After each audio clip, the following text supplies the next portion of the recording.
Now let's talk about Mozi. Mozi is one of my favorite philosophers simply because he's so strident. He's so sure that he is right. Lots of moral righteousness with him, so it's kind of fun just because he's so confident. But he's also so bold in taking on Confucius. Mozi really isn't that well known today because he eventually loses. What I mean is he eventually loses because his ideas will not be adopted. He's going to take on filial piety and he's going to lose. But he actually doesn't know that because during his lifetime, he actually thought that he had succeeded and he was quite popular, his ideas. See, it's easy from looking in hindsight backwards with 20/20 vision that we imagine that it's always been filial piety. What we often forget is that Confucius and later philosophers talk so strongly about filial piety because they were afraid it wasn't going really to be the guiding ideology of Chinese society. If it was obvious and everyone practiced filial piety all the time, you wouldn't have to constantly try to reinforce it and talk about it and promote it. And Mozi really reinforces this idea, this realization, that there were competitors to the ideology of filial piety. Filial piety was not the only game in town.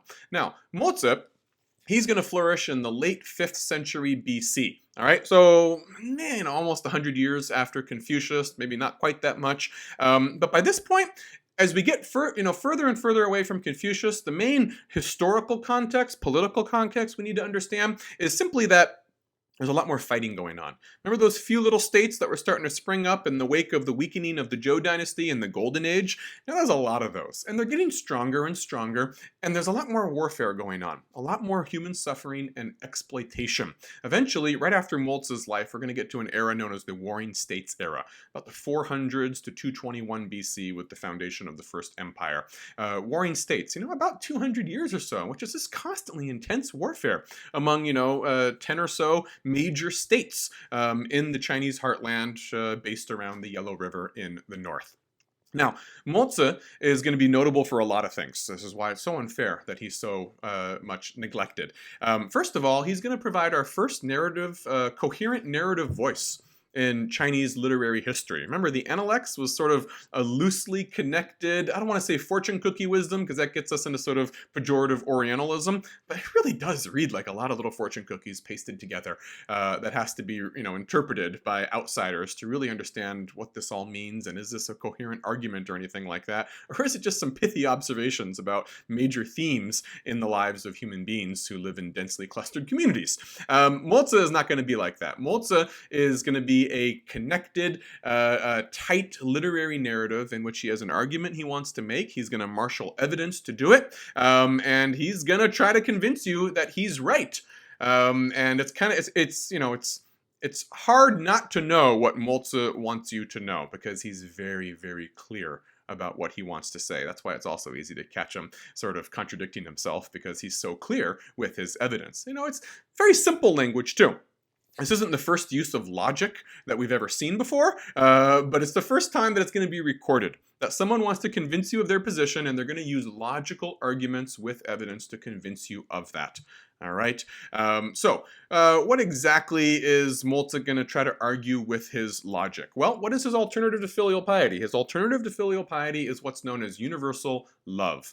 Jian ai in modern day Chinese pronunciation, obviously would have been pronounced very different 2,500 years ago. Universal love, impartial caring. If you don't want to be all 1960s hippie-ish on it, you can refer to it as impartial caring as well. But essentially, it's an alternative to filial piety. Filial piety emphasizes the treatment of the nuclear family. And then, that's the building blocks of the entire pyramid society, where your closer relatives are more important than distant ones. And men are more important than women, all the way up to the emperor. Universal love, treat everyone like your closest relatives. Okay? You cannot rely on individual nuclear families attaining internal harmony based on filial piety alone. He says, your neighbors also need to be treated like they're your family. You don't treat your family, your own father, better than you would treat the male head of the household next door. You got to treat them the same.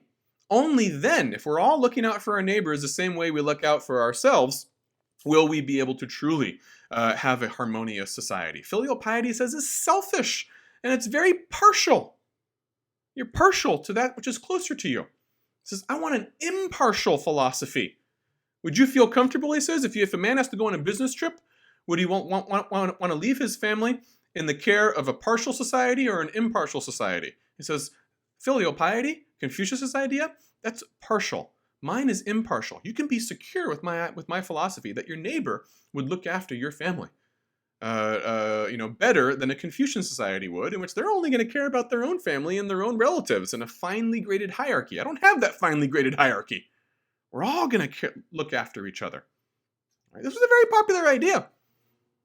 We know Mencius, a little bit later, we're going to get to him, one of the greatest Confucian philosophers. Mencius complained that the words of Mozi are on everyone's lips. Some idea of how popular Mozi was in his own time. Not very well known today, because eventually we know Mozi, universal love, is going to lose the battle with filial piety, but it's important to understand there was competition in this marketplace of ideas. And Mozi is trying to gain the ear of kings, get his ideas out there by advocating universal love as an alternative to filial piety. Another major innovation that Mozi has is really what we might term populism. He's one of the first to argue, to put forth a platform of political legitimacy for people who have power, political power, rulers, kings, advisors, that sort of thing, that is justified by their treatment of the common masses. We have seen sort of previously, the people who should be in power was just based on whether or not they're virtuous or not. Do they have the mandate of heaven? Has heaven blessed them? But we know this can be manipulated. All right, it can be manipulated. Whoever wins on the battlefield just claims, I have the mandate of heaven. You don't believe me? Come and try and take it from me, and we'll see who heaven favors. And then heaven just favors whoever shed the most bloodshed. Right? Mozi is kind of the first to realize that we need more than that, because that can be totally abused. We need a platform of political legitimacy that is justified by treatment of the common masses. And he's going to be constantly talking about. You can kind of see where universal love comes into this. You need to care about the people. Okay? The ruler has to somehow show that he's in power, not because heaven has merely favored him as the greatest ruler, but he's the greatest ruler because he looked after the people. And they didn't suffer as much. He made sure they were all fed and looked after because he's impartial. All right, so you sort of see a beginning of populism here. Later philosophers will plagiarize this from Mozi. Mencius will plagiarize this shamelessly. They're all borrowing ideas from each other.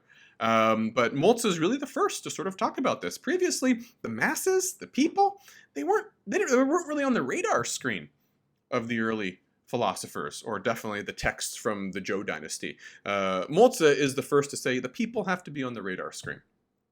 Right? You want to be virtuous? Somehow that has to be connected to your treatment of the people. Now, Mozi, living in an age of widespread warfare, right on the eve of the Warring States era, he had to address war. Okay. Now, the followers of Mozi, known in English as the Mohists, are often sort of characterized as walking their talk. They were against offensive warfare. They were openly said we're against offensive warfare. It's immoral. And in order to back that up, many of them actually became siege specialists who would go to smaller states and sell their services as defensive siege specialists who would say, I can help you fortify this and defend your city against an invading army that's much larger than you. You may not be able to win, but we can raise the cost of doing battle just enough to deter your enemies from fighting you.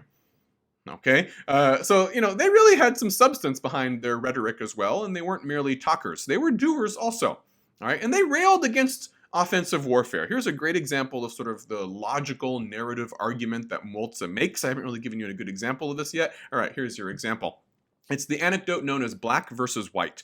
Mozi says, okay, that if you see a little bit of black, we call it black, like paint or something like that. You see a little bit of black on a white wall, all right?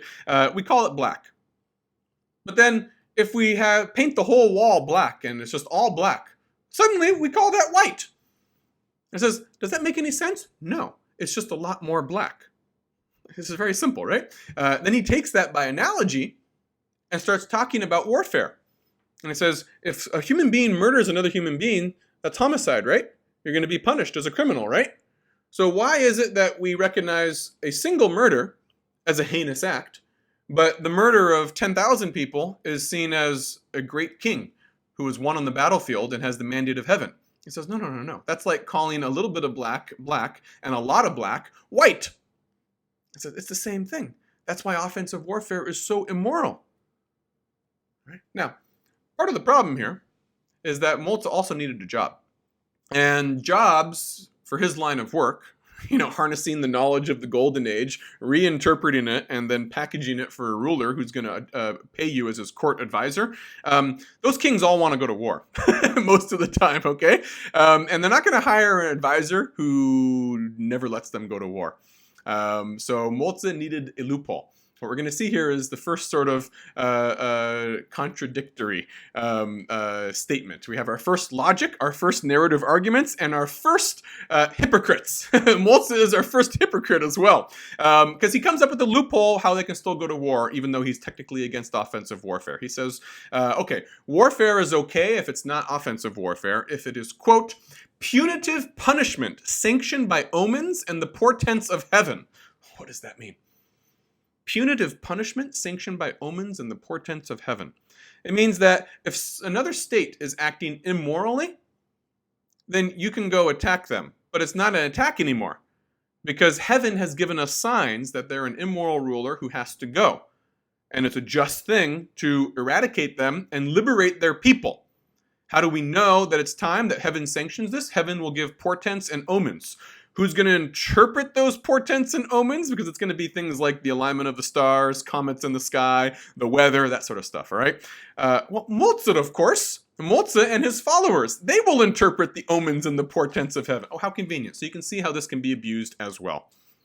Okay, but essentially he becomes famous, though, for his discourse about being against offensive warfare, his idea of universal love as an alternative to filial piety, populism, that you have to do things in the interest of the people, help them out. These are all pretty new radical concepts that Moltke's going to introduce, and although he's going to lose the overall battle and largely be forgotten, later philosophers, as we'll see, like Mencius, will actually plagiarize and adapt many of his ideas and rework them for Confucian ideas to sort of meet the challenge of Moltke. And they'll meet it quite successfully, as we'll see when we talk about Mencius next.